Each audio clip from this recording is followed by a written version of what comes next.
beri nama pedang ini Naga Puspa. Selamatkan dia.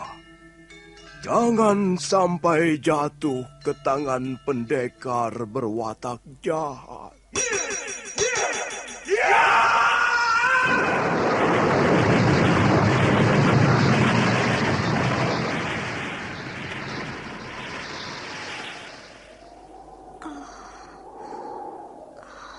Kakang Kamandano, kau masih juga tidak percaya bahwa aku mencintaimu. Mesin, maafkan aku, Mesin. Mesin. Mesin!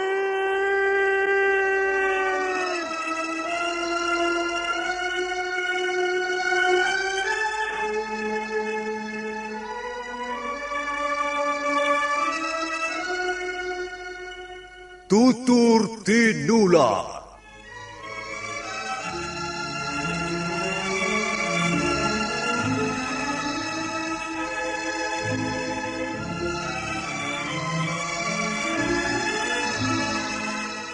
Sebuah sandiwara radio serial, produksi Sanggar Cerita dan Teater Sanggar Prativi. Sebuah kisah dengan latar belakang sejarah runtuhnya Singasari dan berdirinya Kerajaan Majapahit.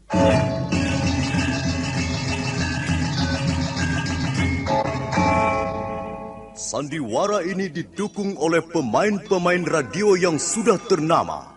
Ferry Fadli, Ivone Rose, dan Eli Ermawati.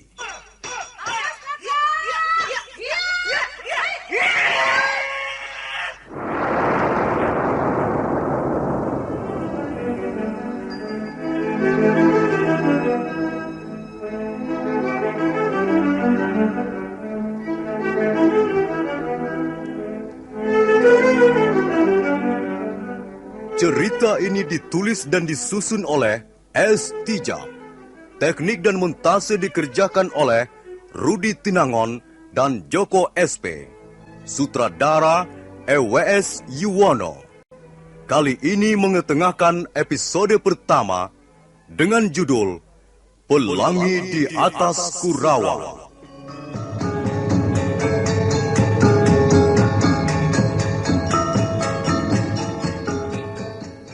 Dalam seri yang ke-29 ini didukung oleh para pemain Wahyu Chandra sebagai Mengci, Ape Burhan sebagai Canpi, Otis Perkasa sebagai Wong Chow, Asdi Suhastra sebagai Empu Ranubaya, Wenda Lubis sebagai Wirot, dan Nusri pembawa cerita.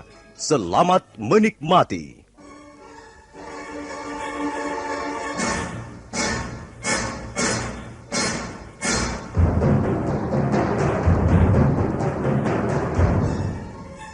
Rumah minum di desa Sugalu itu seketika menjadi gaduh. Begitu pedang Mengci menebas sebuah meja hingga terbelah menjadi dua. Pelayan rumah minum sampai mengkeret ketakutan.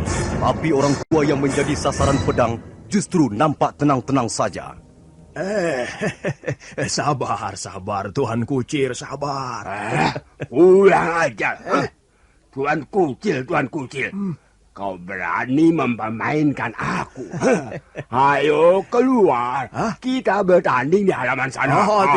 Tidak mau. Keluar Pak Tua. Aku menantangmu belaga. Tidak mau. Sudah dibilang tidak mau, kok masih maksa juga. Tuan Mengci. Ada apa? Agaknya orang tua itu mempunyai kepandaian ilmu silat. Dia sama sekali tidak menunjukkan rasa takut melihat kilatan mata pedang. Apa? Takut? Hampir seluruh hidupku kugunakan untuk mengamati senjata tajam seperti itu. Sudah biasa, tidak pernah takut. Jadi kau punya pengetahuan tentang senjata, Pak Tua? Iya. punya walaupun hanya sedikit sekali. Bagaimana pendapatmu mengenai senjataku ini? Oh, sudah hampir 10 tahun lamanya pedang ini tergantung di pinggangku. Coba lihat. Oh. Orang-orang di negerimu kok senang dengan senjata yang ukurannya besar-besar ya. Iya. Karena dengan pedang yang besar, kami dapat membabat sekaligus 2 orang musuh. Oh, begitu. Bagaimana Pak Tua? Pedangmu ini masih agak lebih baik dibanding kepunyaan Tuan Kucir yang marah-marah itu. Apa? Kau bilang pedangku jelek? Iya. Pedangmu itu sangat buruk mutunya. Buatannya saja sangat kasar. Pedang bagi kami bukanlah untuk balang pajangan. Jadi soal buatannya halus atau kasar, itu tidak penting. Lalu yang penting apanya? Yang penting ketajamannya. Iya. Kau lihat sendiri tadi. Meja minum itu terbelah menjadi 2 kena babatan pedang ini. Iya. Ya, tentu saja. Meja minum itu terbuat dari kayu yang lunak. Kau jangan menghina pedangku ini, Pak Tua. Kalau kau tidak percaya, mari kita buktikan di luar. Hayo. Kau boleh menggunakan senjata apa saja. Dan aku akan menggunakan pedang ini. Iya. Mari kita buktikan senjata siapa yang lebih hebat. Aku tidak butuh omongan. Aku butuh balang bukti. Iya. Baiklah. Tapi karena aku ini orang tua, sudah tidak pantas lagi melompat-lompat sambil bermain pedang. Maka aku punya cara lain untuk menerima tantanganmu itu, Tuan Kucir. Ayo, mari kita keluar.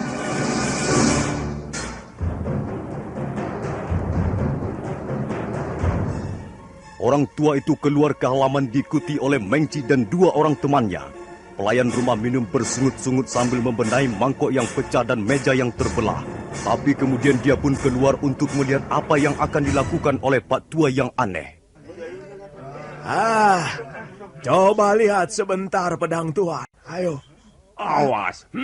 Kalau kau mempermainkan aku ya. Tuhan ini mudah benar mengkhawatirkan seseorang. Tidak ada yang mempermainkan Tuan. Bukankah Tuan ingin bukti?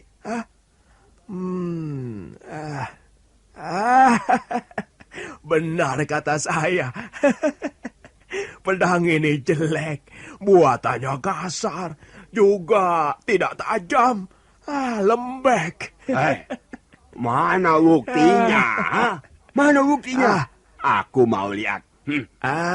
Tuan nanti yang akan membuktikannya sendiri. Saya hanya akan membantu saja.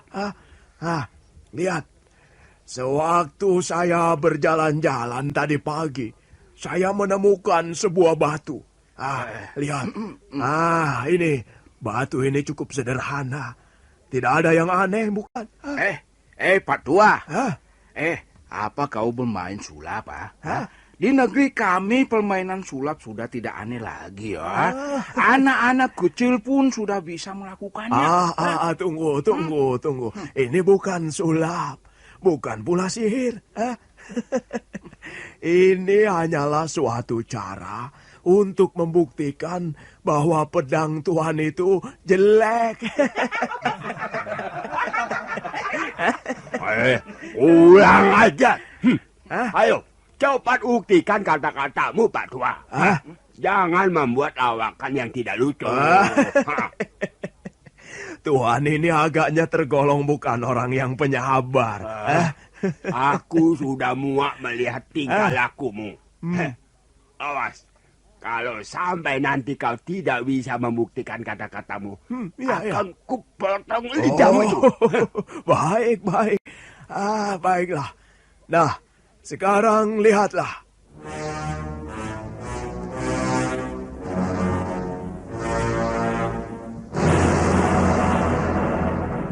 Orang tua itu lalu mengeluarkan sebuah keris kecil dari balik lipatan bajunya. Keris itu ditimang-timang sambil senyum-senyum menjengkelkan. Hei, apa itu yang kau timang-timang, Patua? Ini hanya sebuah pisau dapur yang tidak ada gunanya, selain untuk mengupas singkong atau memotong cabai. Nah, aku membawa pisau ini juga hanya untuk menebas daun pisang kalau kebetulan gerimis datang. Tapi tuan-tuan nanti akan melihat sendiri mana yang lebih tajam. Pisau kecil ini atau pedang tuan yang besarnya melebihi gajah itu. Nah, lihat. Batu ini akan kuletakkan di sini. Sekarang peganglah pedang tuan yang hebat ini. Oh, baik. Ini peganglah. Ya. Begitu ya. Coba, mari kita lihat apakah pedang tuan mampu membelah batu ini seperti halnya membelah meja minum tadi. Ayo. Oh, baik. Iya. Minggir, Pak Tua. Iya. Akan kuhancurkan batu ini. Mengci mundur selangkah untuk mengambil ancang-ancang. Mata pedangnya berkeredap di udara, membuat hati berdebar mereka yang menontonnya.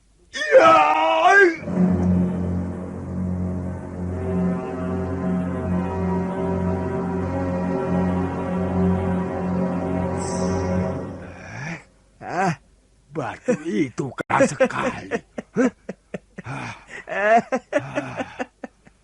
Bukan batu itu yang keras, melainkan pedang tuan yang terlalu lembek. Pulang aja. Ayo terus.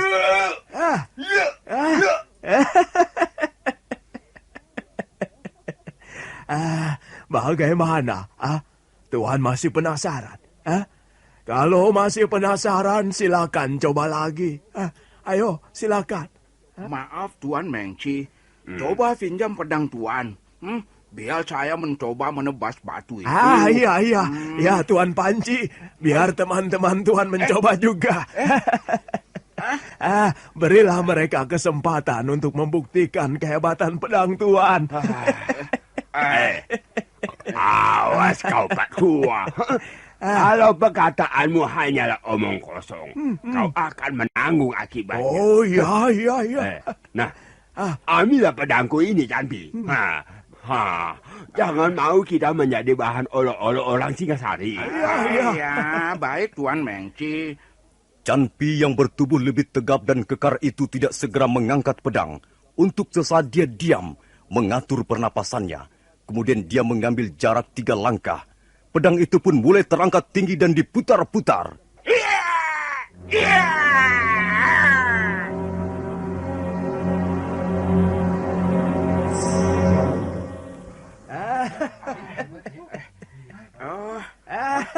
Maaf Tuan Mengci, pedang Tuan patah menjadi 2. Barangkali saya terlalu keras memukul batu itu. Kurang ajar kau, Pak Tua. Iya. Memang tenaga teman Tuan itu besar sekali. Pantas kalau pedang Tuan patah menjadi 2. Sekarang kau harus bisa membuktikan bahwa pisaumu itu yang butut lebih hebat dari pedangku ini. Ayo cepat buktikan, Pak Tua. Ayo. Baiklah. Memang sudah saatnya tuan-tuan menyaksikan sendiri ilmu pembuatan senjata di tanah Jawa ini. Nah, aku akan membuktikannya. Orang tua aneh itu lalu duduk bersila di halaman dengan tenangnya. Tangan kirinya menggenggam batu persegi panjang, sedang tangan kanannya memegang keris kecil. Kemudian dia mulai bekerja, menyayat-nyayat batu itu seperti halnya... Tuan Mengci, orang tua itu luar biasa. Iya. Apa dia sedang memperlihatkan suatu sihir? Saya rasa itu bukan sihir. Memang orang tua nampaknya mempunyai kemampuan yang tinggi sekali dalam hal pembuatan senjata. Orang tua aneh itu terus saja menyayat batu. Dan kini batu persegi panjang itu mulai berubah bentuknya. Keringat orang tua itu sampai menetes, mengalir melalui leher dan pipinya yang keriput. Pada saat itu muncul seorang lelaki dari kerumunan orang-orang. Guru, apa yang guru lakukan di sini?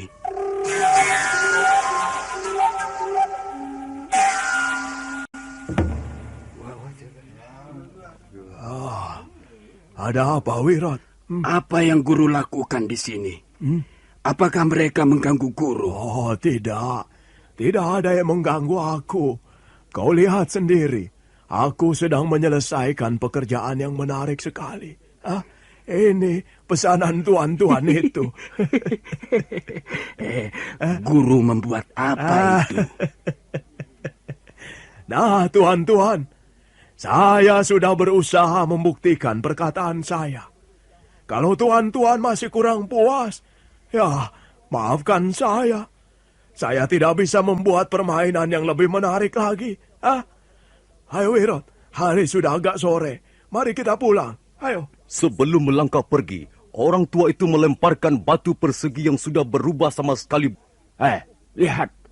Orang tua itu membeli kenang-kenangan pada kita. Apa itu, Tuan Mengci? Kau lihat saja, Wong Chow. Bukankah ini suatu penghinaan besar? Mengci betul-betul merasa terhina. Dia segera menarik teman-temannya. Dan sebelum mereka pergi, Mengci melemparkan potongan batu yang bentuknya menyerupai alat kelamin. Wirot. Iya, Guru. Saya ada di sini, di samping guru. Iya. Aku merasakan sesuatu yang lain malam ini, Wirot. Apa maksud guru? Aku merasa akan terjadi suatu peristiwa yang tidak menyenangkan hati kita. Guru jangan berpikir yang bukan-bukan. Barangkali guru terlalu banyak minum tadi sore. Iya. Akhir-akhir ini aku memang agak banyak minum. Setiap hatiku sedih, merasa hidupku sudah gagal. Aku selalu haus untuk minum tuak. Guru harus banyak istirahat. Guru harus menjaga tubuh dan kesehatan guru. Ya. Sudah beberapa bulan kita hidup tidak menentu seperti ini, Wirot. Wirot, aku ada pesan untukmu. Kalau nanti kau tidak bersamaku lagi, kau jangan bersedih hati. Tidak. Tidak, Guru. Saya akan selalu bersama-sama guru. Saya akan selalu di... Ya, biarkan saja orang-orang itu. Mereka terlalu sombong. Dan aku hanya ingin membukakan kelopak matanya sedikit saja. Sudahlah. Aku ngantuk sekali. Aku mau tidur, Wirot. Tidurlah, Guru. Saya akan mencari air bersih untuk minum kita besok pagi. Sugalu malam itu mengalir dengan tenangnya. Permukaan sungai berwarna keperak-perakan oleh cahaya bulan yang memancar dari atas langit. Sebuah perahu tongkang berguncang-guncang di tepian sungai. Beberapa titik cahaya lampu minyak berkelip-kelip di atas geladak. Mengci yang sudah tiba kembali di atas perahunya tidak segera melepaskan tambang dan berangkat mengarungi lautan. Dia masih kesal atas peristiwa di rumah minum. Dia benar-benar merasa terhina sekali. Sambil menggenggam pedang yang tinggal sepotong, orang Mongolia itu berjalan mondar-mandir di atas geladak. Wong Chow, sahabatnya, duduk merenung di bibir geladak sambil memandang riak air sungai Sugalu yang berwarna keperak-perakan. Sial. Perjalananku kali ini benar-benar sial. Lihat, wajahku terluka dan pedangku menjadi buntung. Sudahlah, Tuan Mengci. Kami pun merasa sial. kita benar-benar telah mendapat penghinaan yang besar. Aku harus bisa membalas sakit hatiku ini. Nah, itu Canpi sudah datang.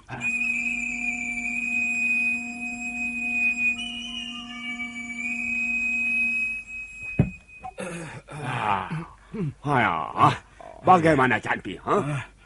Sudah kau temukan tempat tinggal si tua Waka itu? Sudah Tuan Mengci. Bagus. Dia tinggal bersama mulitnya di sebuah gubuk liar. Tak jauh dari tepian sungai ini. Apakah tempat itu cukup sepi? Cukup sepi, Tuan. Gubuk itu jauh dari perkampungan. Bagus. Bagaimana? Apa kau sudah siap, Wong Kiau? Sudah, Tuan. Bagus. Saya sudah menyiapkan racun asap yang ampuh sekali. Iya. Saya kira orang-orang tua itu, sekalipun dia sakti, tidak bakal tahan melawan racun asap ini. Kalau begitu, mari kita... Mengci dan dua orang temannya segera turun dari geladak perahu tongkang, kemudian berjalan menyusuri tepian sungai. Canpi berjalan paling depan sebagai penunjuk jalan. Tak lama kemudian... Nah, ini gubuknya, Tuan. Mungkin mereka sudah tidur pulas. Iya. Aku tidak mendengar suara apapun dari dalam gubuk. Bagaimana, Tuan? Apakah saya harus bekerja sekarang? Iya. Ambillah racun asapmu. Sempat menoleh ke arah datangnya suara, karena mendadak seseorang telah menyerang mereka.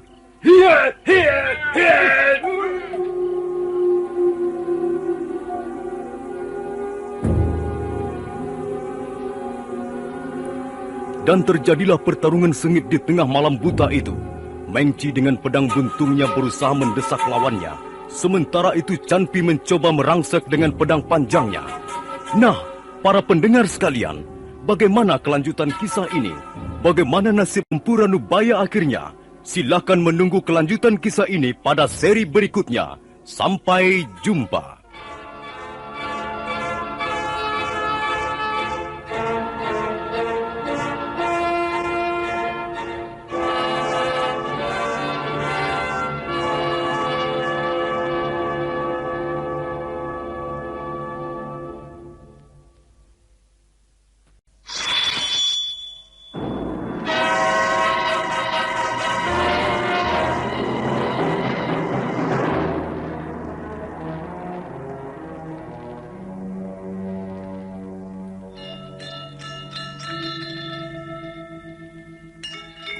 Beri nama pedang ini Naga Puspa.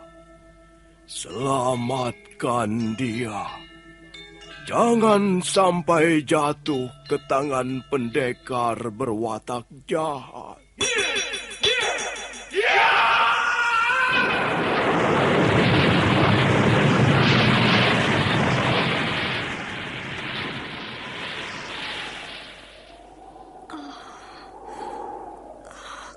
Kakang Kamandanu, kau masih juga tidak percaya bahwa aku mencintaimu. Mesin, maafkan aku, Mesin. Mesin. Mesin!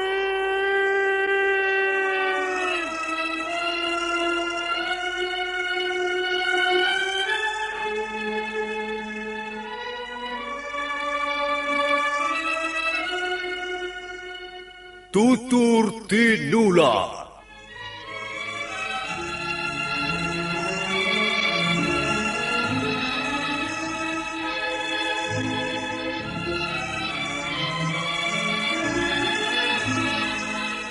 Sebuah sandiwara radio serial, produksi Sanggar Cerita dan teater Sanggar Prativi. Sebuah kisah dengan latar belakang sejarah runtuhnya Singasari dan berdirinya Kerajaan Majapahit.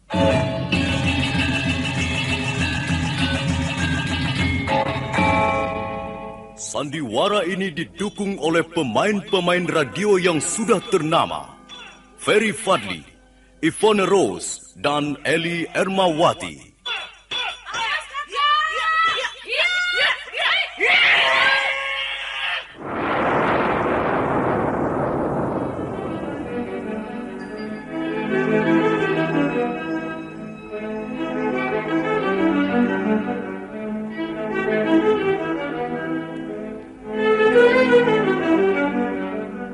Cerita ini ditulis dan disusun oleh S. Tijab.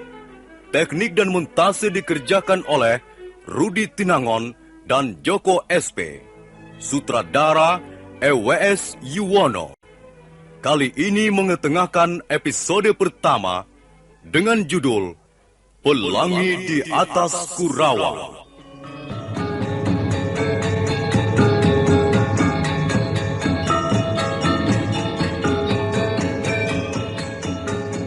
Pada seri ke-30 ini didukung oleh para pemain Asdi Suhastra sebagai Empu Ranubaya, Wenda Lubis sebagai Wirot, Wahyu sebagai Mengci, Otis Perkasa sebagai Wong Chow, Ape Burhan sebagai Canpi, dan Nusri pembawa cerita.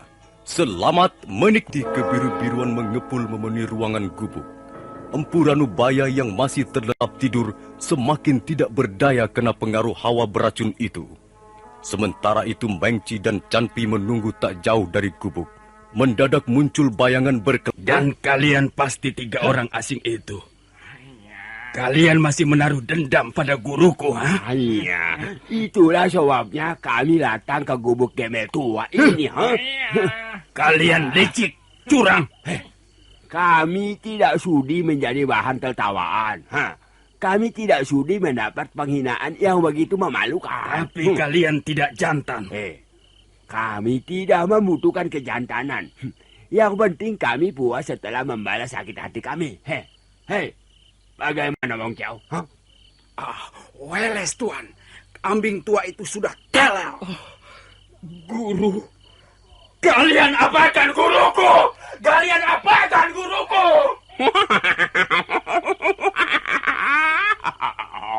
Gulumu akan kami bawa bertamasya ke negeri yang jauh.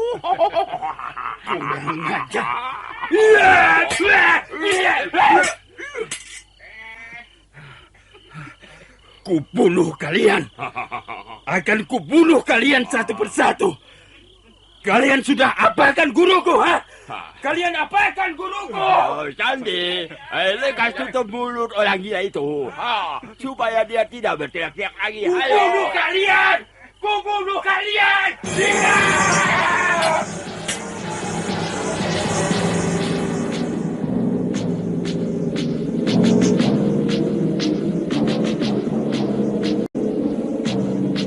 Wiro terus mengamuk, pedangnya membabat kiri kanan. Untuk sesaat Mengci dan Canpi hanya mampu bertahan. Tangan Canpi terasa seperti kesemutan setiap pedangnya beradu dengan pedang Wirot. Suasana di depan gubuk Empu Ranubaya menjadi gaduh. Tapi takkan ada seorang pun mendengar karena memang tempat itu jauh dari rumah penduduk. Setelah lebih dari 15 jurus berlalu dan Wirot masih terus melancarkan serangan gencar, Mengci menjadi agak khawatir juga. Wong Chow, bantu kami membebaskan orang ini. Pertarungan menjadi berimbang begitu Wong Chow memasuki gelanggang. Wirot menjadi agak repot setelah 10 jurus berlalu. Tangannya mulai terasa pegal. Melihat lawannya mengendorkan serangannya, Mengci dan 2 orang temannya semakin bersemangat. Dan bahkan kini mereka ganti melancarkan serangan bertubi-tubi. Wirot menjadi kalang kabut menghadapi 3 orang yang mengeroyoknya. Tapi dia tetap berusaha melawan serangan dengan seluruh kemampuannya. Lalu sikat kujuk jelek itu!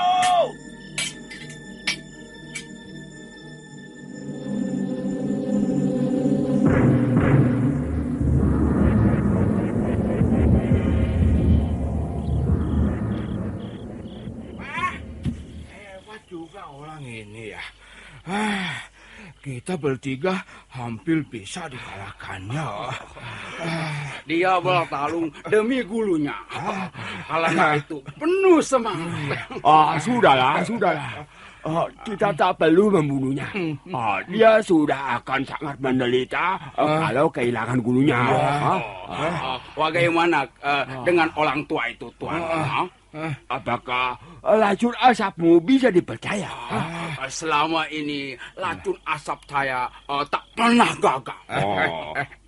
Kapan kira-kira dia akan sadar? Sekalipun termasuk orang kuat, saya yakin, saya jamin dia akan sadar paling tidak besok pagi. Bagus. Malam ini dia akan tidur pula seperti orang mati. Bagus. Angkat orang tua itu dan naikkan ke atas geladang.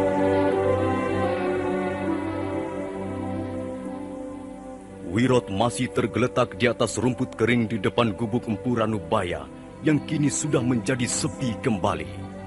Angin malam terus bertiup menyusuri tebing Sungai Sugalu. Tak lama kemudian tubuh Wirot nampak mulai bergerak-gerak.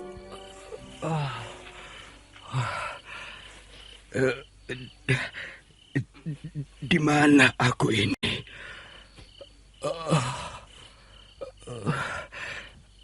Apa yang terjadi?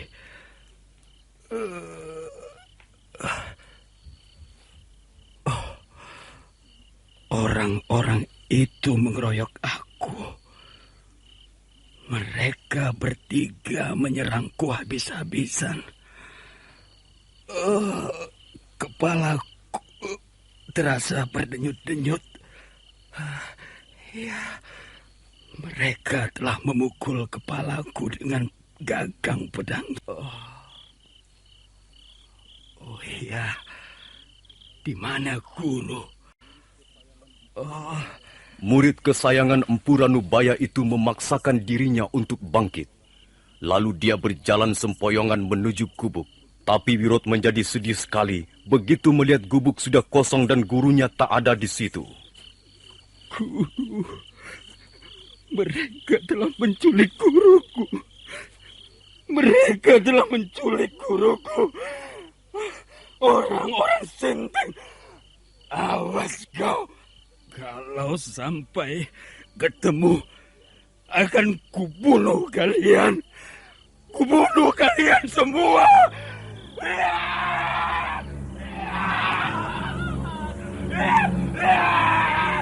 Kembalikan guruku. Kembalikan guruku. Kembalikan. Wirot terus berlari sempoyongan menuju muara Sungai Sugalu yang masih gelap diselimuti malam.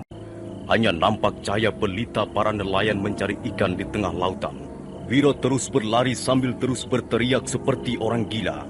Pada saat dia tiba di pesisir Tuban, dia masih melihat sebuah perahu tongkang yang sudah siap mengembangkan layarnya. Perahu tongkang itu melaju makin lama makin cepat. Guru, mengapa kau tinggalkan muridmu? Guru, mengapa kau tinggalkan aku? Oh, Guru! Wirot terus berteriak, tapi sekalipun dia berteriak sampai urat lehernya putus, takkan ada yang menggubrisnya.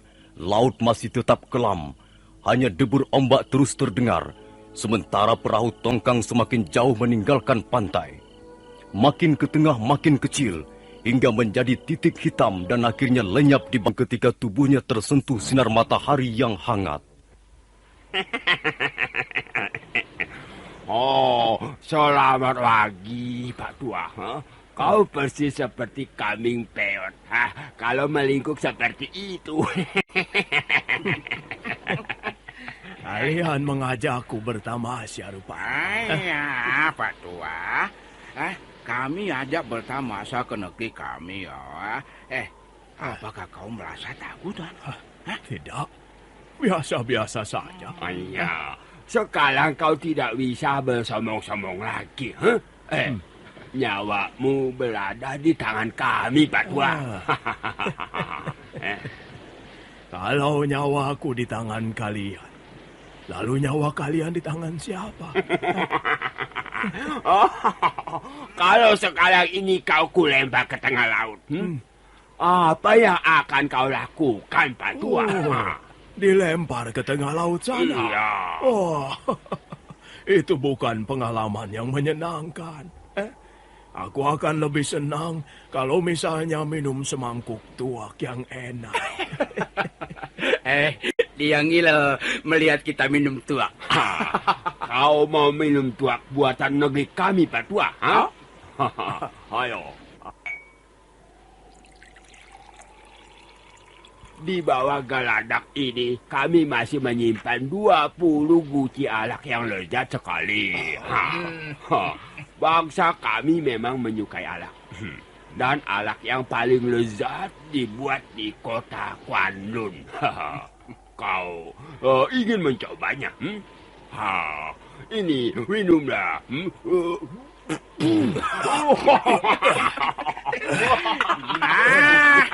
Aku ada usul bagus bisa untuk hiburan dalam perjalanan yang tentu membosankan ini nanti.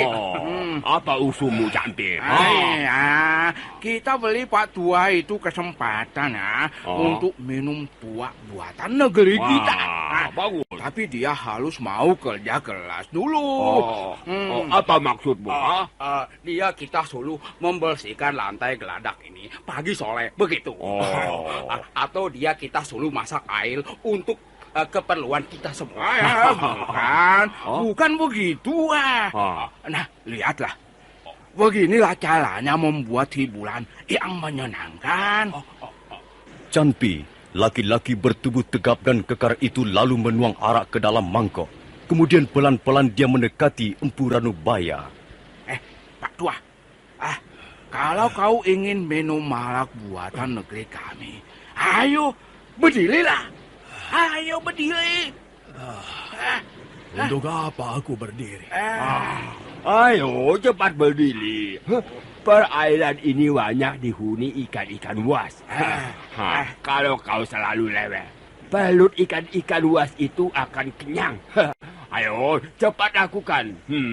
Ya begitu. Begini Pak Tua. Kalau boleh minum semangkuk tua ini, asal kau bisa melebutnya dari tanganku. Dan kau harus minum dengan cepat. Kalau tidak ingin mendapat jotosan kepalan tanganku. Bagus. Itu permainan yang bagus. Bagaimana Pak Tua? Kau terima tawaranku ini? Boleh. Bagus. Nah, ayo mulai. Lebutlah mangkok arak ini. Ayo.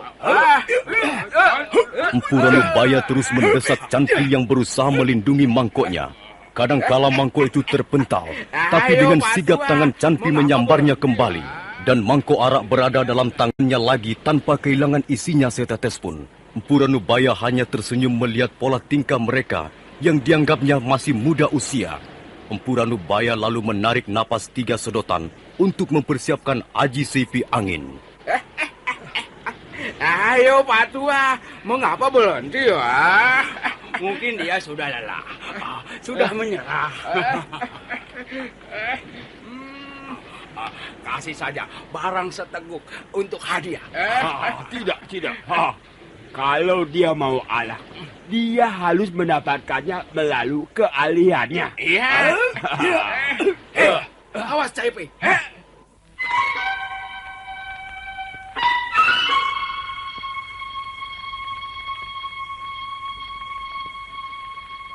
Mengci dan teman-temannya hampir tidak percaya melihat apa yang terjadi. Apalagi Canpi yang memang sedikit lengah karena merasa telah bisa mempermainkan Empu Ranubaya. Tapi sekarang mereka semua terpaksa mengakui kecepatan gerakan orang tua itu yang bagaikan bayangan setan menyamar mangkok.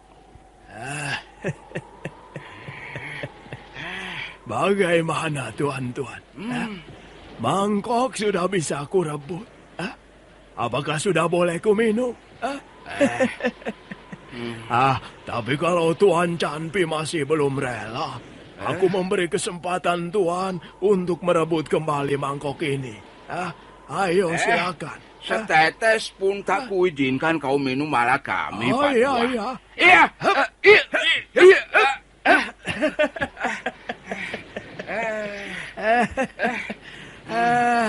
Memang susah juga merebut rezeki yang sudah di tangan orang lain. Tapi kau tidak usah khawatir. Aku pun belum tentu doyan minum arak buatan negeri tuan-tuan.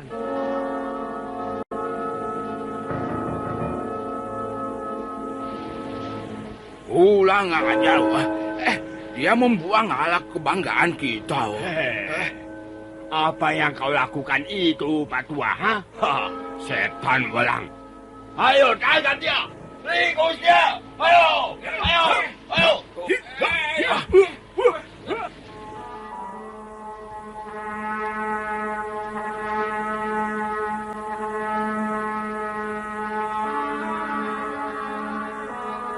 Telah 10 hari lamanya perahu tongkang Mengci terapung di lautan.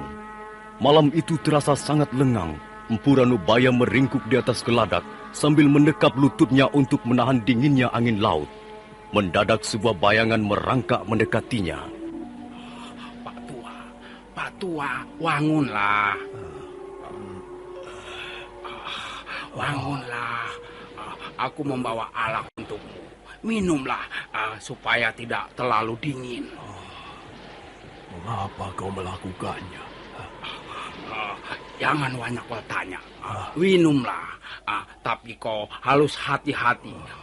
Jangan sampai ada teman-temanku yang melihatnya. Iya. Terima kasih.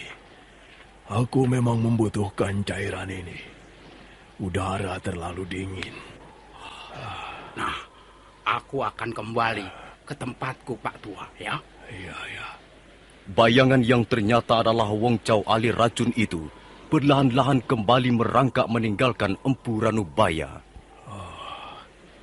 Sudah berapa kali anak muda itu memberiku arak secara diam-diam.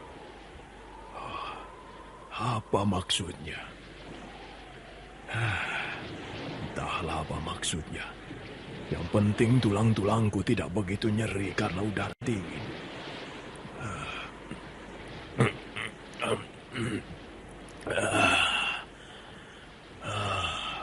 Arak negeri Mongolia memang enak.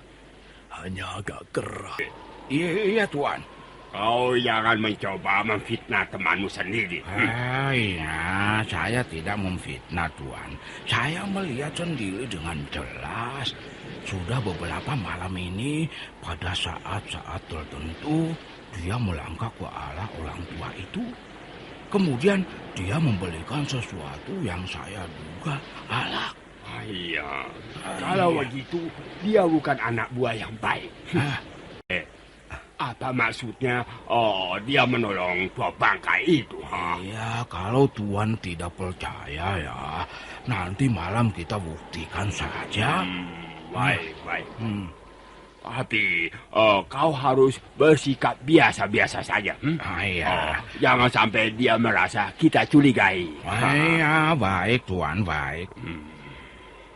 Wong Chow.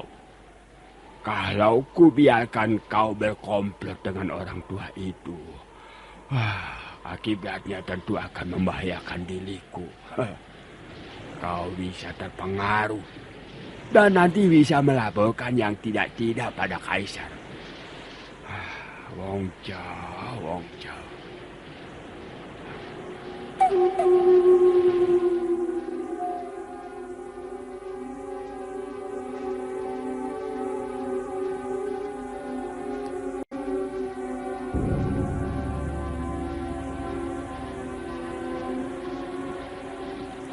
Malam itu, kembali Wong Chow menghampiri Empu Ranubaya untuk memberikan semangkok arak.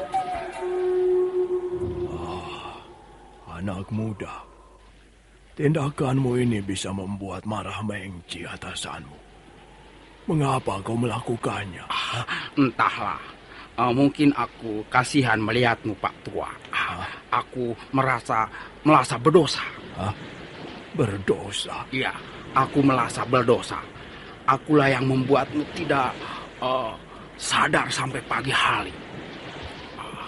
aku telah meniupkan acap racun tidur ke dalam gubuk. Aku menyesal sekali kalau aku tidak melakukannya. Tentu cekalang ini kau masih tinggal di seberang sana, di negerimu yang cantik jelita itu. Tapi kau harus melakukannya karena kau berada di bawah perintah atasanmu kan. Tapi bagaimanapun aku merasa berdosa. Aku bisa merasakan penderitaanmu, Pak Tua. Aku kasihan melihat kau menjadi bahan permainan teman-temanku. Mestinya malam ini kau tidur di dalam gubukmu sambil mendengarkan serangga malam yang merdu. Tidur di negeri sendiri, betapa bahagianya.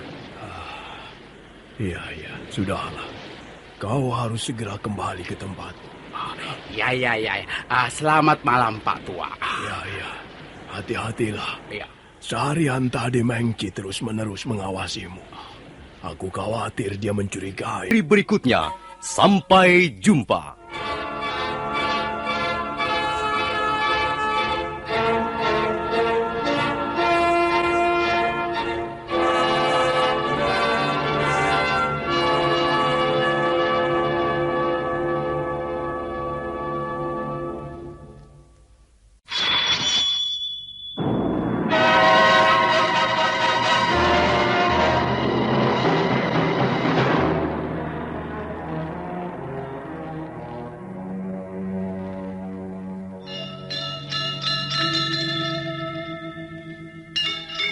Beri nama pedang ini Naga Puspa.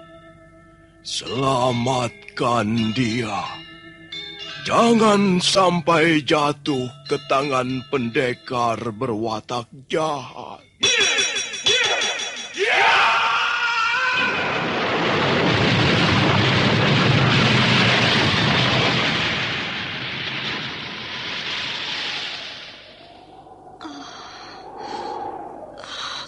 Kakang Kamandanu, kau masih juga tidak percaya bahwa aku mencintaimu. Mesin.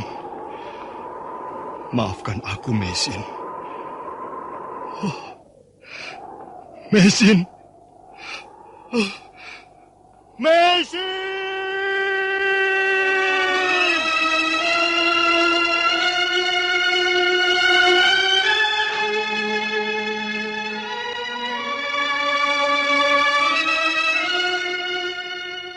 Tutur Tinula.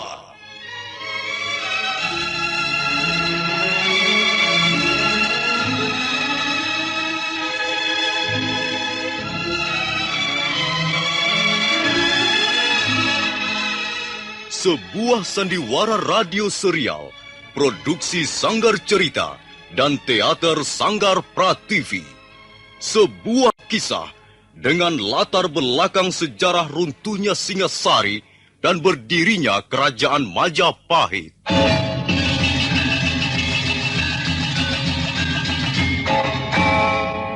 Sandiwara ini didukung oleh pemain-pemain radio yang sudah ternama.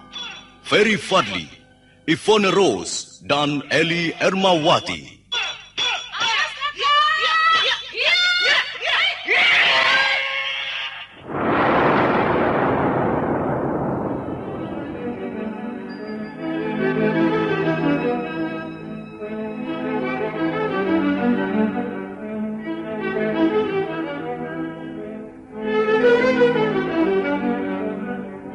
Cerita ini ditulis dan disusun oleh S. Tijab.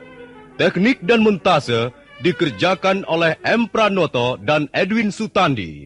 Sutradara Bambang S. Kali ini mengetengahkan episode kedua dengan judul Kisah dari Seberang Lautan.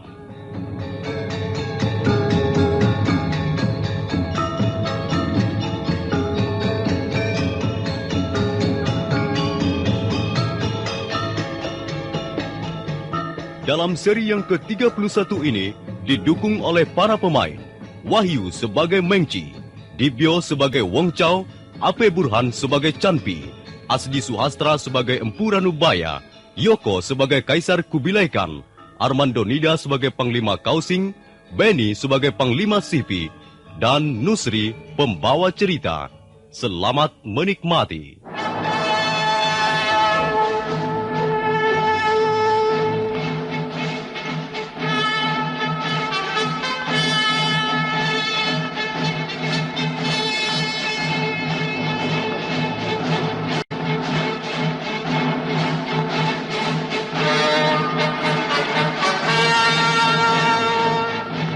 Malam itu, seperti beberapa malam sebelumnya, Wang Chao diam-diam menemui Empu Ranubaya.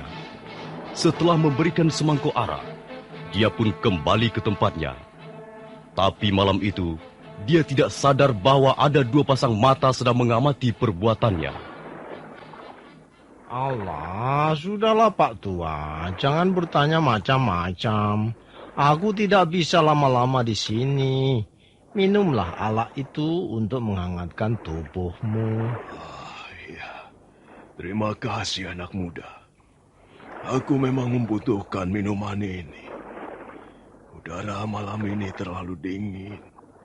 Tulang-tulangku terasa semakin nyeri.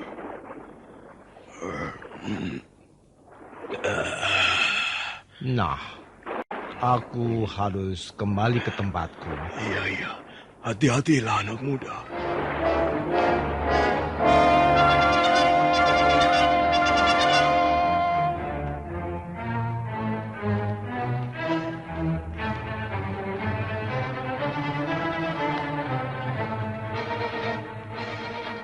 Wong Chao, pemuda ahli racun itu, lalu merangkak pelan-pelan meninggalkan Empu Ranubaya yang sedang menikmati arak buatan negeri Mongolia. Dia belum sempat kembali ke tempat tidur karena mendadak sebuah tangan yang amat kuat mencengkram pundaknya. Wong Chao sangat terkejut. Dia tak berkutik karena ada dua orang awak kapal yang berbadan tegap menjepit lengan kanan kirinya. Sementara itu Meng Chi dan Canpi berdiri di depannya sambil tersenyum dingin. Wong Chao, selama ini kau adalah anak buahku yang paling baik, paling setia. Oh, tapi lupanya mulai malam ini kau telah berubah. Saya hanya mengunjungi Pak Tua itu, Tuan Meng Chi. Saya tidak melakukan apa-apa. Kau membelikannya arak padanya, bukan? Iya, Tuan. Saya kasihan melihat orang itu kedinginan. Kasihan? Orang tua bagai itu sudah menghina kita. Pedangku butung galang-galang perbuatan si tua jelek itu. Kau tahu? Dan sekarang dia berada di atas geladak laut ini bukan sebagai tamu ataupun orang yang pantas dikasihani. Dia tawanan.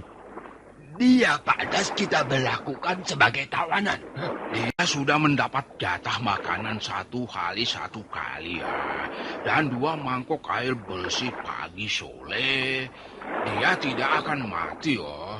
Oh ya, memang dia tidak akan mati. Tapi semangkok alak itu sangat diperlukan untuk menghangatkan tubuhnya, Tuan. Wong Chao, kau orang Mongolia, Kau berdarah bangsa Mongolia yang sangat menjunjung tinggi harga diri. Maaf, Tuan Meng Chi. Harga diri saya tidak akan berkurang hanya karena semangkok arak. Kau berani menolong orang Singasari. Kau bukan orang Mongolia lagi. Pendapat Tuan kurang tepat. Justru kita harus memperlakukan tawanan dengan baik. Wong Chao, aku atasanmu. Saya tahu. Kau berani menentang aku, Saya tidak pernah merasa menentang Tuan. Saya menolong Pak Tua hanya atas dasar kemanusiaan. Kalau Tuan tidak menyukai sikap saya ini, Tuan boleh melaporkannya pada Kaisal. Saya yakin Kaisal akan sependapat dengan saya. Urusan ini tidak akan pernah sampai ke tangan Kaisal, tahu? Walaupun pedangku ini sudah buntu, dia masih bisa dipakai membunuh orang. Ya!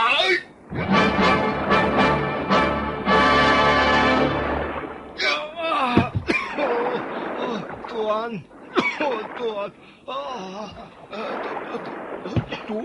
Tuan, dia mati. Dia mati. Lebih baik dia mati, daripada nanti akan membuat kesulitan di depan Kaisar. Ayo cepat, lemparkan mayatnya ke laut. Dua orang awak kapal yang berbadan tegap dan kekar segera meraih Wang Chao yang sudah menjadi mayat. Kemudian bersama-sama melemparkannya ke laut. Dan sebentar kemudian, tubuh berpakaian sutra itu pun sudah tidak nampak lagi. Chan Pi menggigil melihat salah seorang sahabatnya harus mati dengan cara seperti itu. Oh, Wang Chao, kasihan kau, Wang Chao.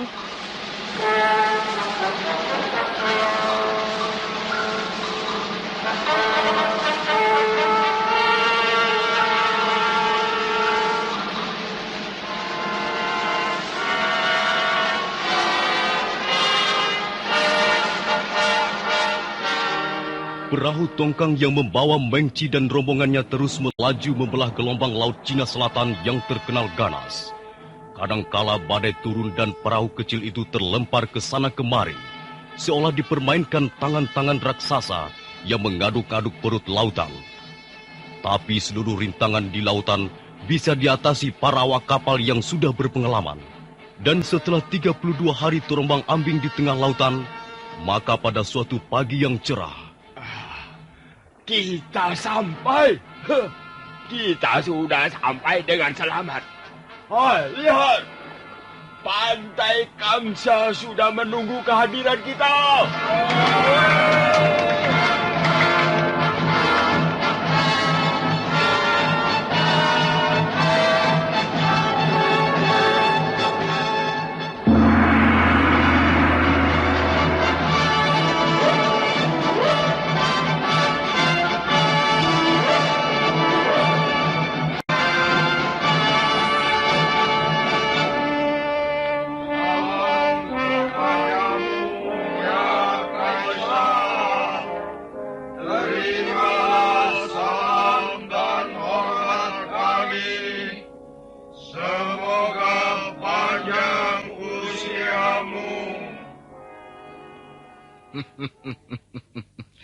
Ya, duduklah kalian semua dengan baik. Nah, kita berkumpul di sini hari ini untuk mendengar laporan dari Panglima Shipi. Nah, mari kita dengarkan laporan itu. Silakan, Panglima Shipi. Ampun, Kaisar. Hamba hendak melaporkan tentang perwira hamba yang baginda utus ke negeri Jawa.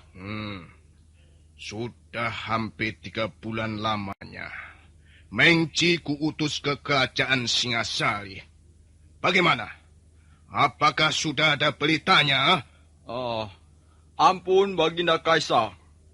Sekarang ini Meng Chi sudah berada di wisma para perwira kerajaan Mongolia. Oh, jadi dia sudah kembali dari tanah Jawa, Ampun, baginda. Utusan baginda sudah sejak semalam menginjak kembali daratan Mongolia. Bagus, bagus. Aku ingin segera mendengar kabar dari Singasari. Aku ingin tahu hasil dari perjalanannya sebagai duta.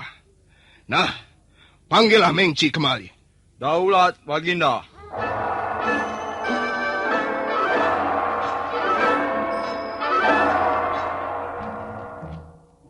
Ampun, baginda Kaisar. Meng Chi sudah hamba bawa menghadap. Baginda bisa menanyakannya langsung tentang hasil perjalanannya ke tanah Jawa. Baiklah. Meng Chi, Daulat Baginda. Aku ingin dapat keterangan mengenai hasil perjalananmu ke Singasari. Ampun, Baginda. Akan hamba laporkan hasil perjalanan hamba bersama kawan-kawan ke Tanah Jawa. Hamba tiba dengan selamat di Tanah Jawa. Perahu yang hamba tumpangi mendarat di Pantai Tuban. Kemudian hamba langsung menuju Istana Singasari yang sekarang ini dikuasai oleh Prabu Kertanegara. Lalu surat itu sudah kau sampaikan pada Prabu Kertanegara? Ampun, Baginda. Surat sudah hamba sampaikan langsung ke tangan Raja Singasari. Bagus, bagus. Lalu mana balasannya? Ampun, Baginda. Surat balasan itu terpaksa tidak dapat hamba peroleh. Mengapa bisa begitu, Mengci? Ampun, Baginda. Nampaknya Raja Kertanegara tidak menyetujui isi surat yang Baginda kirim untuknya. Kalau dia tidak setuju isinya, dia bisa menulis surat balasannya. Iya, memang seharusnya begitu, Baginda. Tapi Raja Singasari yang sekarang ini agak berbeda. Hamba membuktikan sendiri bahwa Kertanegara bukanlah raja yang bijak dan pantas dihargai, Baginda. Mengci, kau jangan bicara sembarangan, Mengci.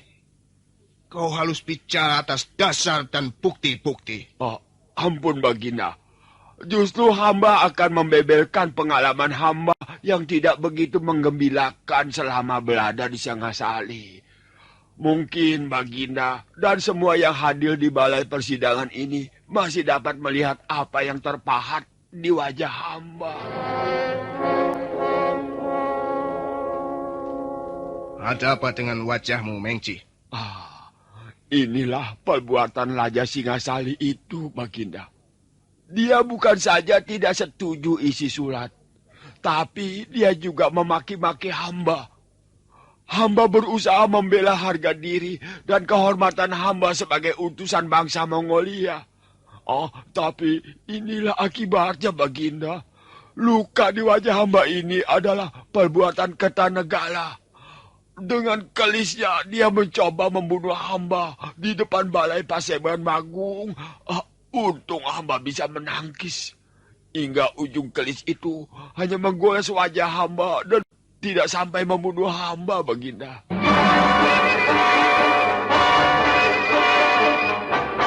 Mengci, kau adalah utusanku. Kau orang yang bisa kupercaya. Apa benar semua yang kau laporkan itu, Ampun, Baginda. Hamba tidak berani berdusta di depan Baginda. Kaisar Kubilai Khan. Kalau benar apa yang kau katakan itu, Kertanegara harus diberi hukuman. Dia tidak boleh memperlakukan seorang utusan seperti itu. Ampun, Baginda. Tindakan Kertanegara bukan hanya sampai di situ. Dia bahkan berani menghina Paduka. Dia telah merobek-robek surat yang Baginda tulis. Dan sewaktu hamba berikan peringatan, dia malah menantang perang.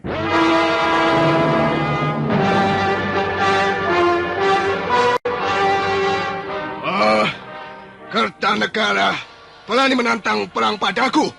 Benar, Baginda. Kurang ajar. Kurang ajar. Seberapa besarnya kekuatan para tentara Singasari hingga Kertanegara berani menantang aku, Baiklah, Mengci. Kau sudah menyelesaikan tugasmu dengan baik. Kau akan mendapat imbalan yang layak atas jasamu terhadap pemerintah Mongolia. Terima kasih. Terima kasih atas kemurahan hati Baginda. Nah, sekarang aku akan membicarakan soal ini pada kalian semua yang hadir di balai persidangan ini. Bagaimana pendapatmu, Panglima Kausing? Apakah dalam waktu dekat ini aku harus mengirim bala tentara ke Singasari? Ampun, Baginda. Dalam hal ini Baginda jangan terburu nafsu. Persoalan mengirimkan bala tentara Tartar ke Singasari persoalan mudah. Tapi hendaknya Baginda bersikap waspada. Ucapan Kertanegara dan sikapnya itu jelas menunjukkan kesombongan yang perlu mendapat pelajaran. Benar, Baginda. Baiklah, hamba akan mengemukakan pendapat hamba. Tapi sebelumnya hamba ingin menanyakan pada Perwira Mengci tentang satu hal. Silakan. Mengci. Ya. Kami percaya apa yang telah kau laporkan pada Baginda Kaisar Kubilai Khan. Tapi kami juga minta bukti-bukti. Siapa saja yang ikut menjadi saksi bahwa Raja Singosari telah menghina kita, bangsa Mongolia.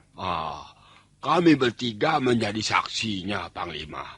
Saya sendiri dan 2 orang anak buah saya, Canpi dan Wong Chao. Canpi, saya lihat hadir di sini. Mana Wong Chao? Maaf, Panglima. Wong Chao tak bisa hadir karena telah meninggal di perjalanan.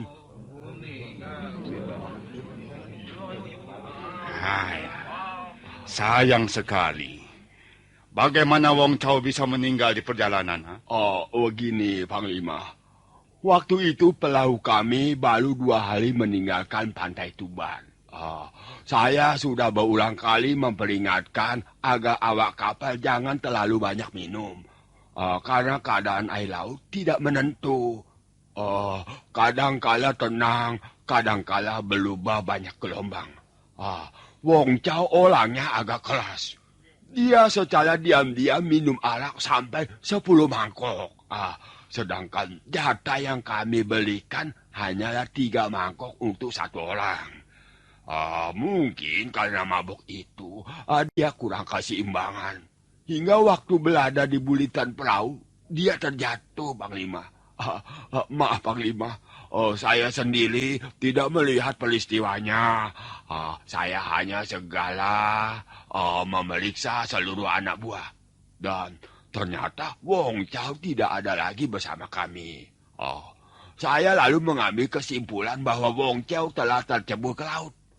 Begitulah ceritanya, Panglima.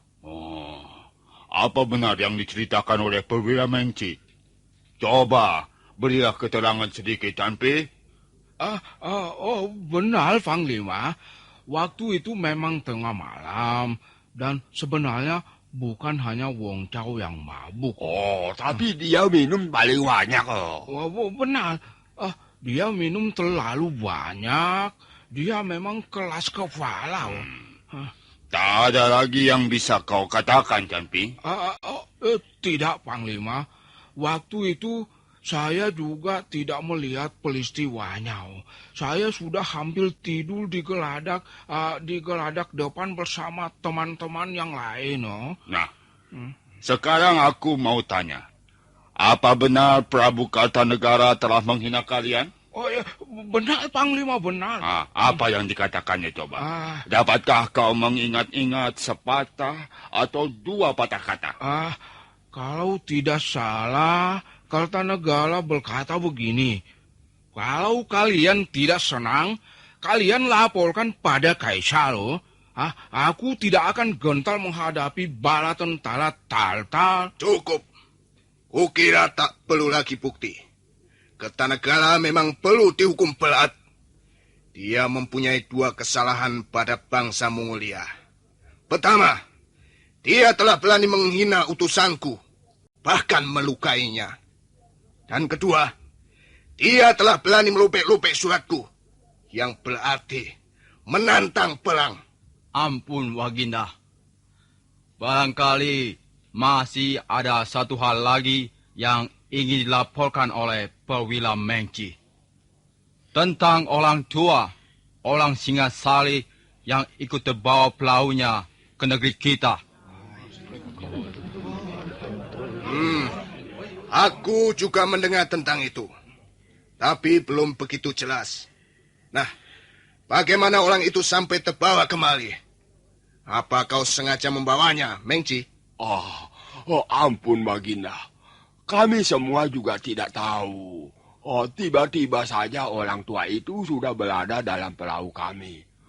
Kami lalu mencurigainya sebagai mata-mata dari Singasari. Dan akhirnya kami bawa saja sekalian pulang ke Mongolia. Kami pikir barangkali orang tua itu bisa dimanfaatkan keterangannya, Baginda. Keteranganmu cukup masuk akal juga, Mengci. Coba, bawalah orang tua itu kemari. Aku ingin menanyakan sesuatu padanya. Baik, Baginda.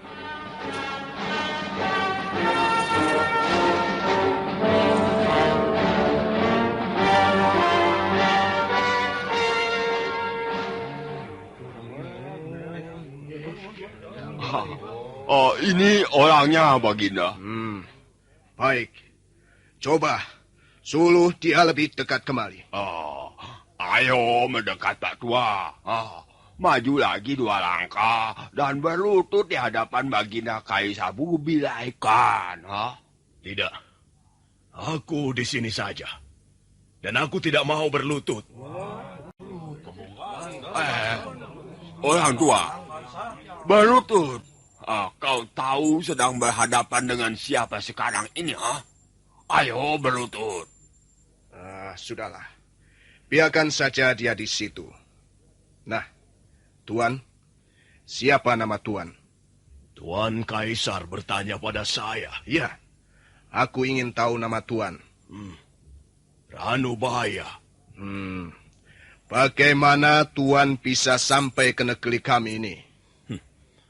Barangkali Mengci sudah menceritakan semuanya pada Tuan Kaisar. Karena itu tak ada perlunya saya memberikan keterangan lagi. Saya kira keterangan Mengci sudah lengkap. Baik, baik. Apakah benar Tuan adalah mata-mata kerajaan Singasari? Apakah Mengci berkata begitu? Bahwa saya adalah mata-mata Singasari? Tuan harus menjawab pertanyaan saya. Bukan sebaliknya ganti bertanya, Kalau saya dipaksa menjawab, baiklah. Bukan. Saya bukan mata-mata. Tuan tahu tentang kerajaan Singosari? Tidak. Tuan bisa memberikan keterangan sedikit tentang Kertanegara. Raja Tuan? Tidak.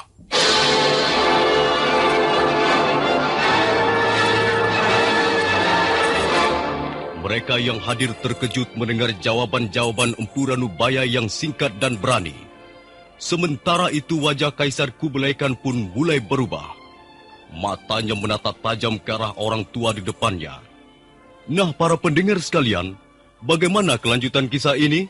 Silakan mengikuti episode Kisah dari Seberang Lautan ini pada seri berikutnya. Sampai jumpa.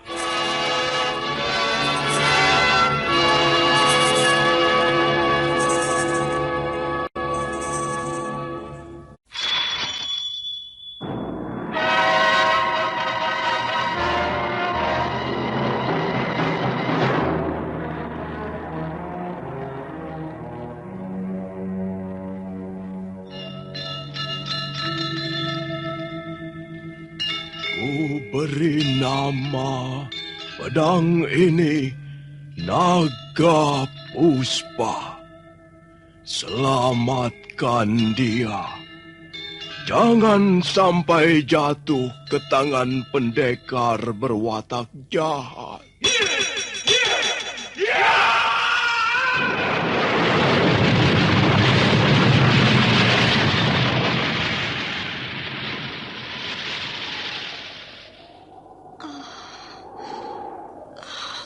Kakang Kamandanu, kau masih juga tidak percaya bahwa aku mencintaimu. Mesin, maafkan aku, Mesin. Mesin. Mesin!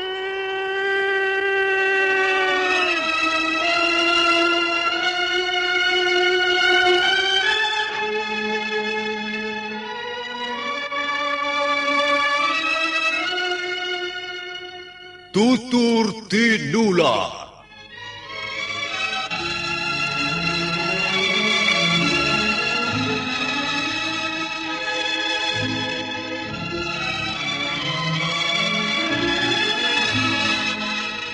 sebuah sandiwara radio serial, produksi Sanggar Cerita dan Teater Sanggar Prativi. Sebuah kisah dengan latar belakang sejarah runtuhnya Singasari dan berdirinya Kerajaan Majapahit.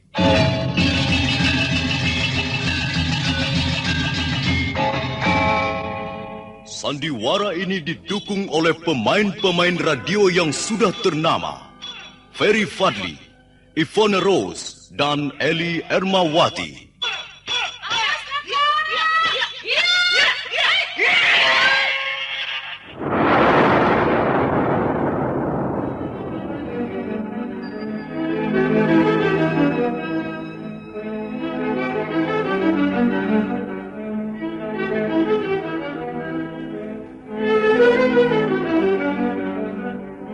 Cerita ini ditulis dan disusun oleh S. Tijab. Teknik dan montase dikerjakan oleh M. Pranoto dan Edwin Sutandi. Sutradara Bambang S. Kali ini mengetengahkan episode kedua dengan judul Kisah dari Seberang Lautan.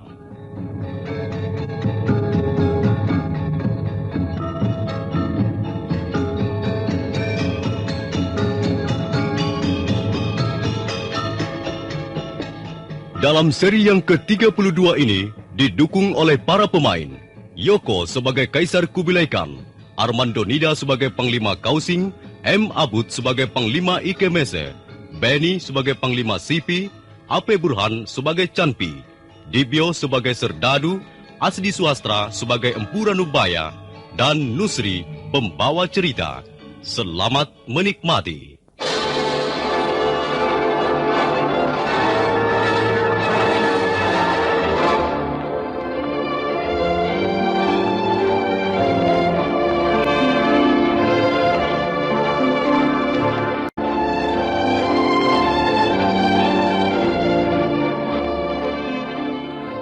Hari itu juga, Empu Ranubaya dibawa menghadap Kaisar Kubilai Khan.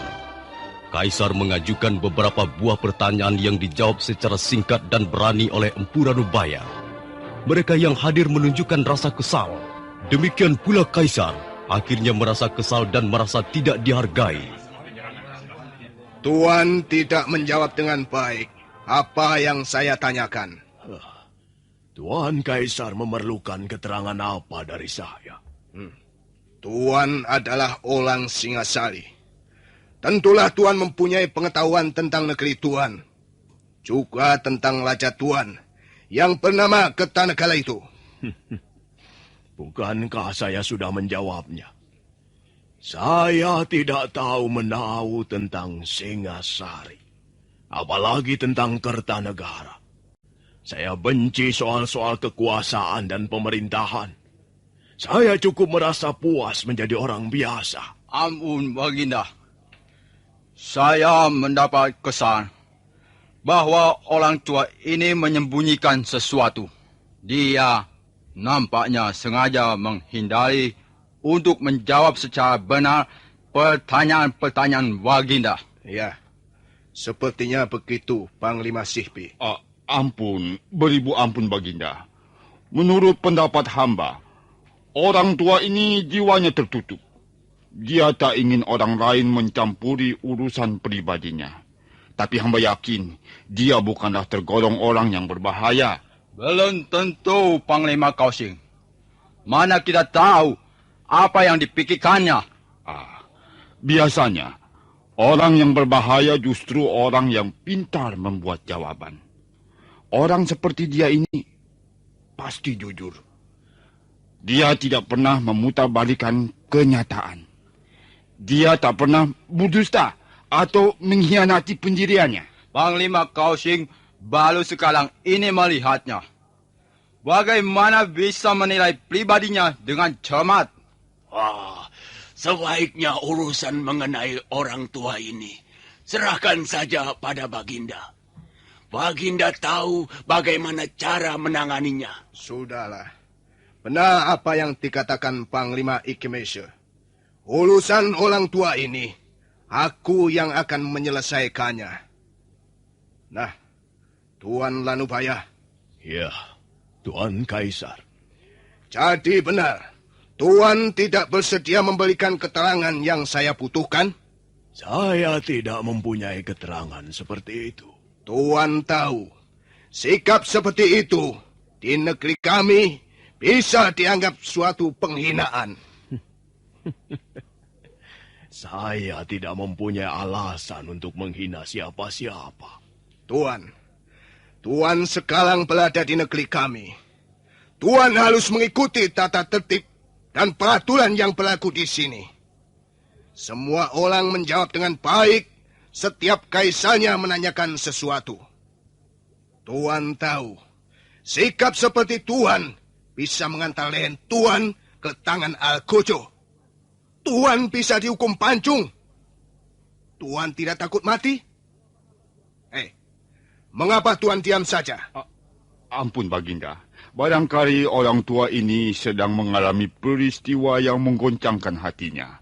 Barangkali dia membutuhkan waktu, barang beberapa hari untuk menenangkan pikirannya. Panglima Kausing, kuharap Panglima tidak lagi bicara dalam ruangan ini. Ampun, Baginda. Hamba mengaku bersalah. Nah, Tuan Lanubaya, kami semua tidak tahu siapa diri Tuan yang sebenarnya. Mungkin Tuan seorang mata-mata. Atau mungkin juga Tuan seorang bekas pejabat pemerintahan yang sudah dibebas tugaskan. Hingga Tuan sakit hati. Mungkin juga Tuan orang desa biasa yang lugu.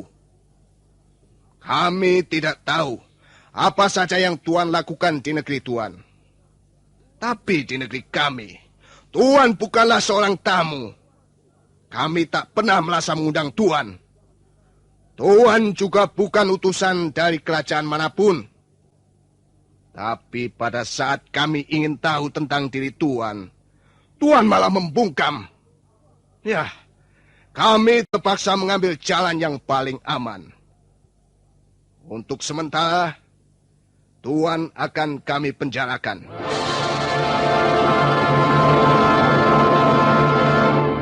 Demikianlah nasib Empu Ranubaya.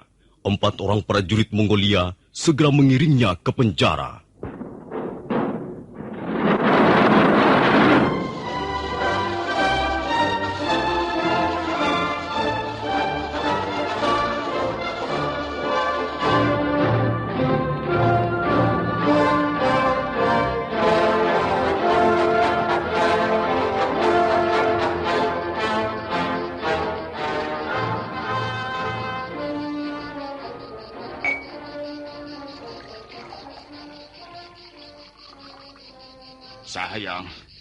Sayang sekali, Canpi. Mengapa kau berani memberikan kesaksian yang tidak benar? Saya terpaksa, Panglima. Saya terpojok. Aku tahu watak orang seperti Mengci. Kalau terancam kedudukannya, dia tega menggigit temannya sendiri. Dulu, hal seperti itu pernah juga terjadi. Nyawa seorang prajurit menjadi korban gara-gara fitnahan Mengci. Tapi Panglima Sipi melindunginya hingga dia selamat dari ancaman hukuman. Dia memang kesayangan Panglima Sipi? Ya, itu sudah menjadi rahasia umum. Saya menyesal sekali telah membenarkan keterangan Mengci. Tapi sekarang saya merasa tidak tenang. Saya selalu teringat peristiwa kematian Wong Chao yang menyedihkan. Wong Chao sudah lama saya kenal, sejak sebelum pindah ke Kesatuan Berkuda. Saya tak bisa membayangkan bagaimana penderitaan keluarganya, anak-anaknya. Ya, memang semula saya yang melaporkan perihal Wong Chao. Tapi saya tidak menduga sama sekali Mengci akan berbuat sebrutal itu. Dia langsung menikam Wong Chao yang dipegang 2 awak perahu lainnya. Panglima, apakah kesaksian saya tidak bisa diloba lagi? Saya benar-benar merasa sangat berdosa pada Wong Chao dan keluarganya. Maksudmu? Dalam pertemuan berikutnya di depan Kaisar nanti, saya akan meluluskan kesaksian saya mengenai kematian Wong Chao. Itu tidak bisa kau lakukan, Campi. Kaisar tidak akan percaya. Justru hal itu bisa menyeretmu ke dalam kesulitan. Kau bisa dianggap mempermainkan Kaisar. Lalu bagaimana menurut pendapat Panglima Kaohsing? Apa yang bisa saya lakukan untuk menebus dosa-dosa saya? Persoalan Wong Chao agaknya tidak bisa dikutip-kutip lagi. Justru sekarang ini aku sedang memikirkan Meng Qi yang sudah akan meminta korban lagi. Pak Tua itu maksud Panglima? Ya, kulihat akhir-akhir ini Meng Qi mendekati Panglima Sipi. Kalau tidak salah, dia juga menempatkan beberapa orang prajurit di penjara, di mana orang itu ditahan. Meng Qi memang sangat membenci Pak Tua itu. Dia malah sekali waktu pedangnya putus menjadi dua gara-gara ulah Pak Tua itu. Tunggu sebentar. Kau pernah berkata bahwa orang Singgasari itu mempunyai keahlian. Itu keahlian apa? Keahlian di bidang pembuatan senjata, Tuan Panglima. Kau lihat sendiri bahwa dia ahli membuat senjata? Iya, Panglima. Bahkan saya hampir tidak percaya pada penglihatan saya sendiri. Saya kira orang tua itu bermain-main dengan ilmu sihir. Tapi ternyata tidak. Dia memang menguasai benar dalam hal pembuatan senjata. Mengapa Panglima Kaohsing bertanya soal itu? Aku tidak ingin melihat orang tua itu jadi korban fitnah Meng Qi lagi. Dari semula memang aku tidak percaya bahwa orang seperti itu mata-mata. Dan ternyata pendapatku itu benar. Semua itu karena ulah Meng Qi. Dia membawa orang tua itu kemari karena dua alasan. Pertama, demi membalas dendam sakit hatinya pada Kertanegara. Dan kedua, demi mencari muka di depan Kaisar. Oleh karena itu, kita harus menolong orang tua yang tidak bersalah ini. Tapi, apakah itu mungkin, Panglima? Kaisar sendiri agaknya tidak menyukai sikap Pak Lanubaya itu. Kaisar kita sekarang ini sangat mencintai ilmu pengetahuan. Nah, kalau dia tahu bahwa Pak Lanubaya ahli membuat senjata, barangkali hal itu bisa meringankan hukumannya. Syukur bisa membebaskannya.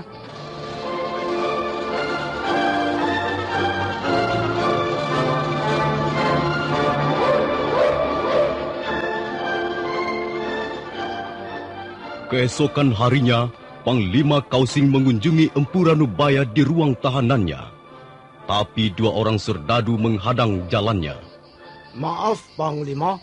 Akan kemanakah, Panglima? Aku mau melihat tawanan orang Singgasari itu. Mana tempatnya? Apakah Panglima membawa surat? Surat apa? Aku tidak membutuhkan surat. Hanya untuk melihat orang tawanan.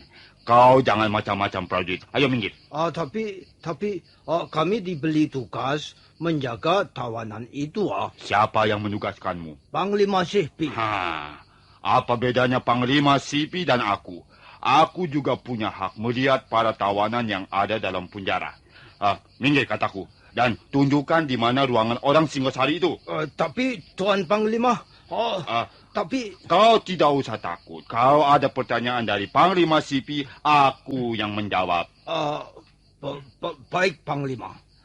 Mari, akan saya tunjukkan.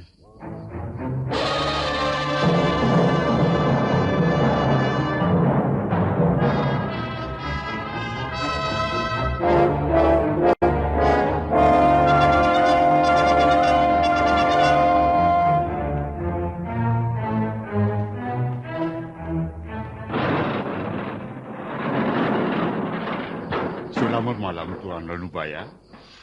Tuan pasti bertanya-tanya dalam hati mengapa saya datang mengunjungi Tuan malam-malam seperti ini. Bukankah Tuan Panglima Kaohsing? Benar. 4 hari yang lalu, kita pernah berjumpa di balai persidangan di hadapan Kaisar. Iya. Ada keperluan apa Tuan Panglima datang kemari? Saya mendengar dari perwira Campi mengenai diri Tuan. Dia berkata bahwa Tuan adalah seorang ahli membuat senjata. Apa betul? Tidak benar. Campi itu membohongi Tuan Panglima. Tuan Ranubaya, tidak usah menutupi diri. Saya tidak bermaksud buruk. Saya juga tidak berprasangka begitu.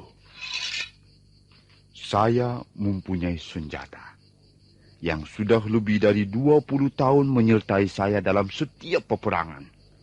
Senjata ini adalah buatan orang tua saya sendiri. Keluarga kami memang terkenal dalam hal membuat senjata tajam. Kami membuat bermacam-macam senjata untuk keperluan perang. Bagaimana pendapat Tuan Ranubaya mengenai senjata saya ini? Boleh saya lihat, Tuan Panglima? Silahkan.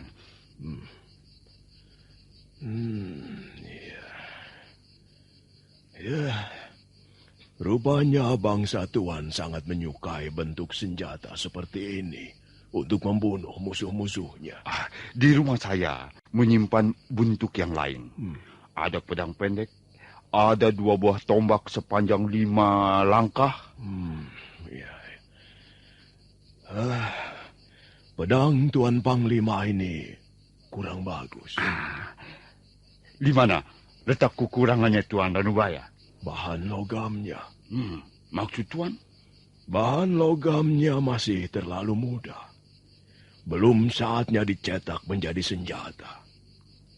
Bahan logam seperti itu tidak akan menghasilkan senjata yang bermutu.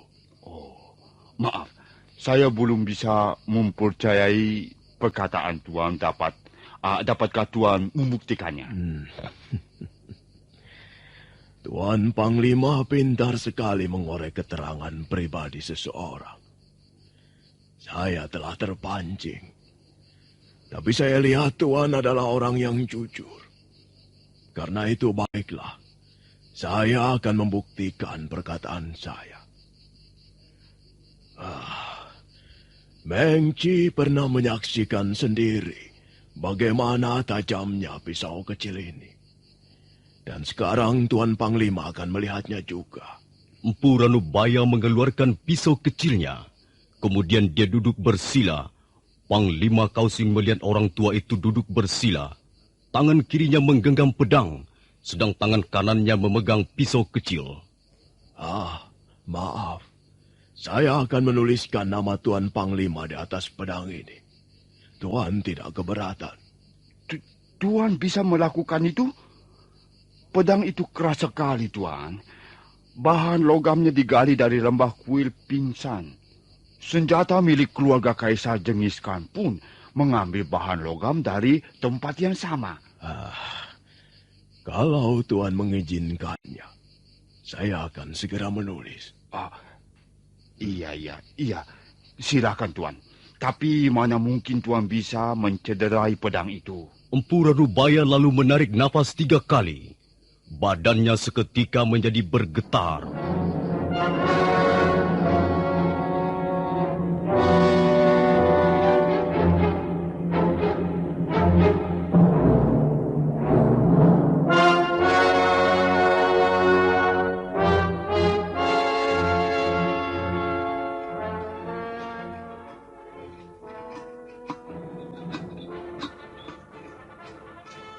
Panglima Kausing ternganga keheranan melihat apa yang terpampang di depannya. Karena kurang yakin dia pun melangkah lebih dekat. Dan nampak jelas tangan Empu Ranubaya yang bergetar menuliskan huruf-huruf namanya di atas pedang miliknya. Asap mengepul dan menyebarkan bau logam yang amat keras. Setiap ujung keris Empu Ranubaya menggores pedang.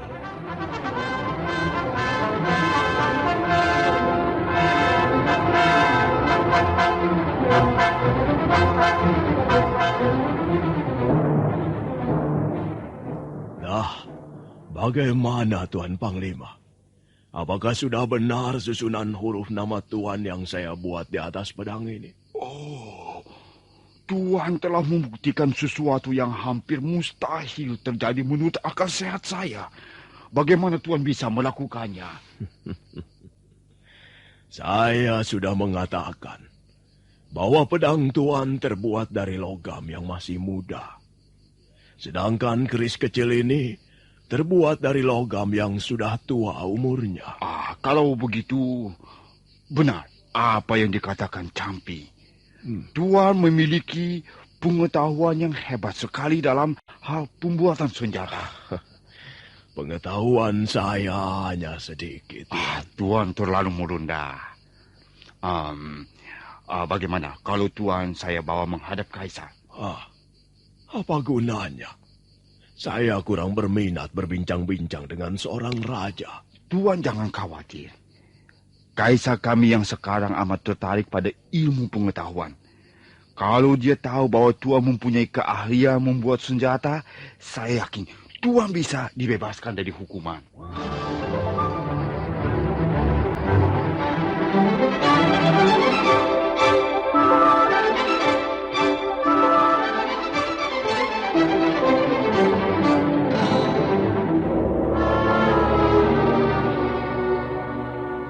Ada apa lagi, Panglima Kausing? Soal orang Singasali itu sebentar lagi akan kubereskan. Apakah Baginda sudah berkenan mengambil keputusan? Aku sudah berjanji di depan sidang bahwa aku harus segera membereskannya. Dan janjiku itu harus kutepati. Apa yang akan Baginda putuskan terhadap orang tua itu? Bolehkah hamba mengetahuinya? Kukira saran dari Panglima Sihpi cukup baik. Kita memang harus membalas tindakan pemerintah Singasali. Dan satu-satunya jalan untuk membalas ialah dengan memenggal kepala orang itu, memasukkannya ke dalam peti, dan mengirimkannya kepada Kertanegara disertai surat ancaman perang.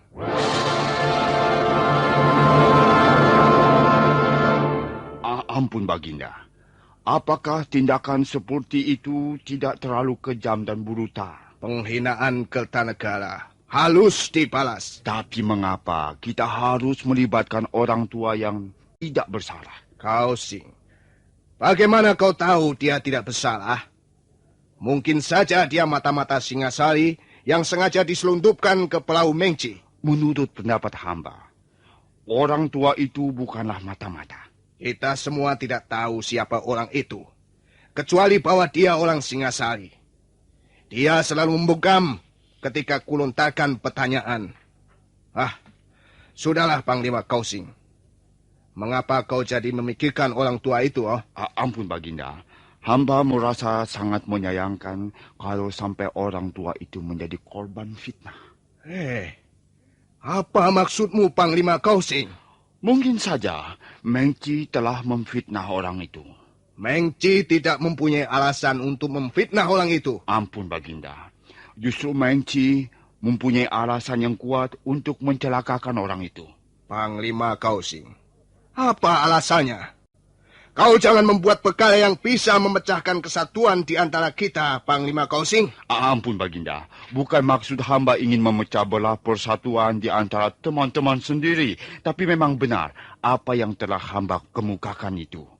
Mengci merasa sakit hati pada orang tua itu, maka dia berusaha untuk memfitnahnya. Kaisar Kublai Khan menatap tajam ke arah Panglima Kausing. Nampak ada sesuatu yang menjadikannya tanda tanya di hatinya. Panglima Kausing adalah salah satu di antara ketiga orang kepercayaannya. Kemudian dia menyentakkan jubah kekaisarannya sebelum beranjak mendekati Panglima Kausing yang masih berlutut di hadapannya. Nah, para pendengar sekalian, bagaimana kisah selanjutnya? Silahkan mengikuti seri berikutnya. Sampai jumpa.